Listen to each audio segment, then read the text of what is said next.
हज़रत उमर बिन अब्दुल अजीज इराक में रहने वाली एक औरत थी। उस औरत का खामद फौत हो गया तो 5 बच्चियां यतीम थी। वो इराक से चली और जनाब उमर बिन अब्दुल अजीज के पास आई कि आप मेरी बच्चियों का वजीफा लगा दें।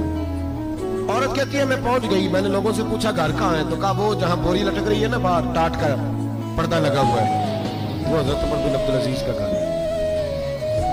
कहती है मैं दरवाजे पर दस्तक दी, एक औरत ने दरवाजा खोला तो मुझे बीबी जान के अंदर बुलाया।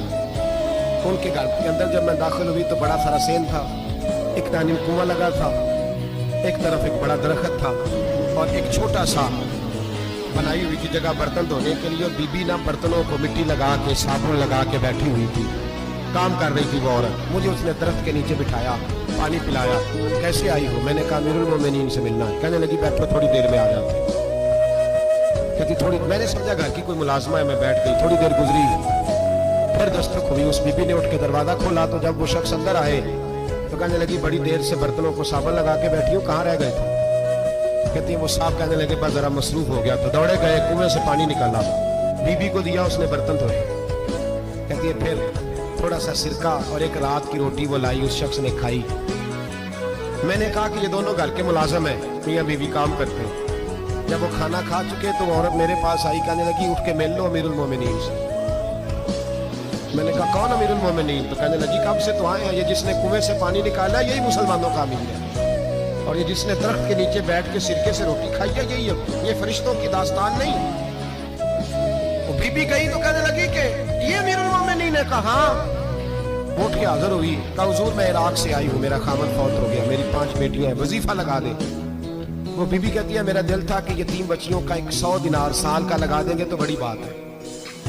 कहती है जब मैं उनके पास गई तो हजरत उमर बिन अब्दुल अजीज को बताया तो वो रोने लग गए और मुझसे माफियां मांगने लगे। मैंने कहा हुजूर आप क्यों माफी मांगते हैं? तो कहने लगे इसलिए माफी मांग रहा हूँ कि तू मेरी रियाया में थी और तेरी 5 बच्चियां यतीम थी, तुझे खुद चल के आना पड़ा है। मेरा काम था तेरी खबर लेता, माफ कर दे अल्लाह की रजा के लिए। उन्होंने वजीफा लिखना शुरू किया तो मेरी एक बच्ची का 1000 दिनार साल का लिखा।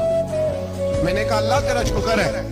फिर दूसरी बच्ची का 1000 लिखा तो मैंने कहा अल्लाह तेरा शुक्र है। तीसरी का 1000, चौथी मैंने कहा शुक्र है। जब चौथी का लिखा तो मैंने कहा अल्लाह आपका इकबाल बुलंद करे, अल्लाह आपको हमेशा इसी तरह फलता फूलता रखे। कहते जनाब उमर बिन अब्दुल अजीज ने कलम रख दिया, फरमाने लगे मैं 5वीं का वजीफा नहीं लिखूंगा, 4 बहनों से कहना बांट के इसे भी दे दे। कहा हुजूर क्यों?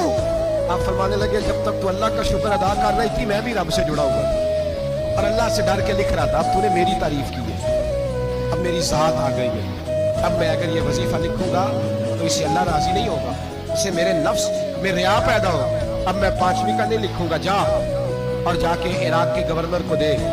बीबी कहती है मैं घोड़े पे बैठी और मैं चंद दिनों के बाद इराक पहुंची। जब सवेरे आके मैंने वालिए इराक को रुका दिया तो वो चीख मार के रोया। मैंने कहा क्या हुआ? तो कहने लगा बीबी आज रात को हजरत उमर बिन अब्दुल अजीज का इंतकाल हो गया, फौत हो तो इंतकाल कर। कहती मैं भी तड़प के रोई। मैंने कहा मेरी यतीम बच्चियों का क्या बनेगा?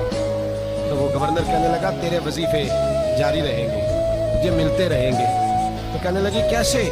कहने लगा मैं अगर तो गवर्नर रहा तो तेरा वजीफा जारी रहेगा और अगर गवर्नरी से उतर भी गया तो मैं जाती तौर पे मालदार हूँ, फिर भी तेरी बच्चियों के माहाना पैसे पहुंचते रहेंगे। मैंने कहा तू क्यों देगा? कहती वो रो पड़ा। कहने लगा अगर अमीर हजरत उमर बिन अब्दुल अजीज जैसे हो तो फिर अल्लाह गवर्नरों के दिलों में भी रहम डाल दिया करता है।